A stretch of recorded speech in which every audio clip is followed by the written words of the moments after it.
Assalamualaikum warahmatullahi wabarakatuh. Halo semuanya, ketemu lagi dengan saya Amanda Putri Amelia. Jadi teman-teman, pada kesempatan video kali ini saya akan mengerjakan tugas individu psikologi perkembangan yang berjudul pengaruh keturunan terhadap perkembangan. Baik teman-teman, sebelum kita membahas lebih jauh mengenai pengaruh keturunan terhadap perkembangan, kita mungkin akan membahas sedikit bagaimana konsep keturunan pertama kali mulai dikenal. Jadi teman-teman, konsep keturunan pertama kali mulai dikenal itu ketika ada seorang siswa kelas 1 SD yang menyatakan bahwa dia adalah seorang keturunan dari koboi dan setengah orang kulit hitam, yang mana nenek moyangnya berasal dari the Old World. Jadi dari kisah ini digunakan untuk menunjukkan bahwa pemahaman tentang keturunan pada anak-anak bisa sederhana dan tidak selalu sesuai dengan pemahaman ilmiah. Dan di sini menjelaskan secara lebih detail tentang bagaimana informasi genetik diturunkan dari orang tua ke anak-anak dan bagaimana mekanisme keturunan membuat kita menjadi lebih unik. Tadi saya sudah jelaskan sedikit teman-teman mengenai awal mula konsep keturunan pertama kali mulai dikenal.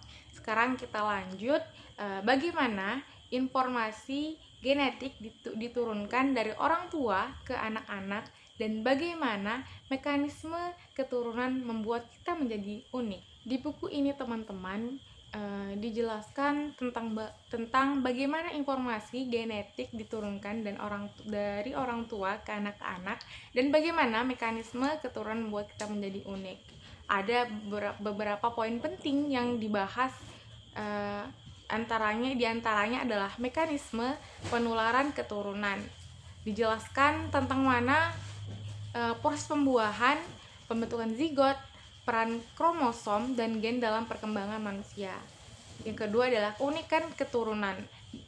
Dijelaskan di sini bagaimana proses meiosis, pembelahan sel germinal yang menghasilkan kombinasi genetik yang unik pada setiap individu.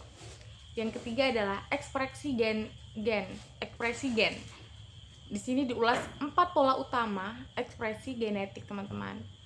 Yang pertama adalah pewaris dominan, refleks sederhana. Di sini dijelaskan bagaimana satu gen dapat mendominasi yang lain seperti pada contoh penglihatan normal dan rabun jauh. Yang selanjutnya adalah kododinamsi. Dijelaskan bagaimana kedua alel heterozigot sama-sama kuat dan diekspresikan secara penuh seperti pada contoh golongan darah A, B.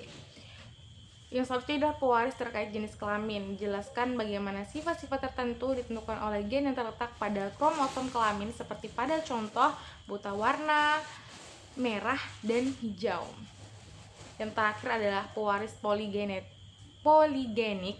yang mana dijelaskan bagaimana sebagian besar karakteristik manusia dipengaruhi oleh banyak gen seperti pada contoh tinggi badan, berat badan, dan kecerdasan.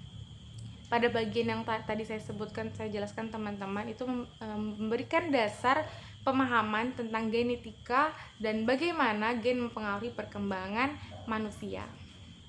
Kita lanjut pada slide selanjutnya teman-teman, yaitu apa saja sih pengaruh keturunan pada perilaku manusia. Jadi teman-teman, pengaruh keturunan pada perilaku manusia, di sini ada beberapa hal penting yang akan saya sebutkan teman-teman. Yang pertama adalah gangguan keturunan, yang mana itu seperti tentang kelainan kromosom dan genetik, termasuk sindrom Down, anemia sel, sabit, dan penyakit Huntington. Yang selanjutnya adalah pendeteksi dan mengobati gangguan keturunan. Diperkenalkan di sini ada beberapa metode seperti konseling genetik, amnisosentesis, dan terapi penggantian gen untuk memprediksi, mendeteksi, dan mengobati gangguan keturunan. Yang ketiga adalah genetika perilaku. Diulas, metode ini digunakan untuk mempelajari pengaruh keturunan pada perilaku seperti pembiakan selektif dan studi keluarga. Heritabilitas diterapkan konsep heritabilitas dan bagaimana pengaruh gen dan lingkungan dapat diukur. Bagian akhir bab ini menekankan bahwa genotipe dan lingkungan berinteraksi untuk membentuk fenotipe, dan bahwa karakteristik manusia yang kompleks termasuk perilaku itu dipengaruhi oleh banyak faktor.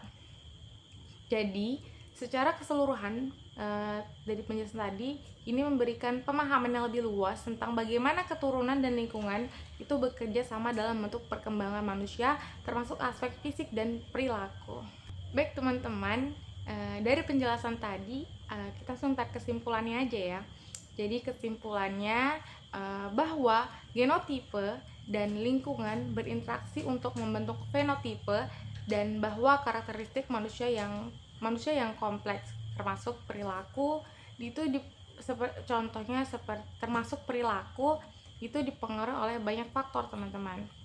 Meskipun gen memainkan peran penting dalam menentukan penampilan dan banyak karakteristik fisik kita, namun mempengaruhinya pada perilaku manusia yang jauh lebih kompleks. Hal ini menunjukkan bahwa bahkan banyak karakteristik perilaku yang memiliki komponen keturunan yang kuat seperti kecerdasan, kepribadian, dan kesehatan mental masih dapat dimodifikasi oleh pengalaman seseorang, teman-teman. Dengan kata lain, gen tidak menentukan nasib kita, tetapi memberikan kerangka kerja untuk perkembangan kita. Lingkungan termasuk faktor sosial, budaya, dan pendidikan itu memainkan peran penting dalam membentuk siapa kita nanti. Dengan kata lain, pengetahuan tentang genetika ini membantu kita untuk memahami bagaimana perkembangan manusia terjadi, tetapi tidak boleh digunakan untuk menentukan nilai atau potensi seseorang. Setiap individu adalah unik dan memiliki potensi untuk berkembang dalam berbagai cara, tergantung pada kombinasi gen dan pengalaman hidupnya. Jadi cukup sekian teman-teman dari penjelasan saya mengenai pengaruh keturunan terhadap perkembangan. Untuk kurang dan lebihnya saya mohon maaf. Sekian, wassalamualaikum warahmatullahi wabarakatuh.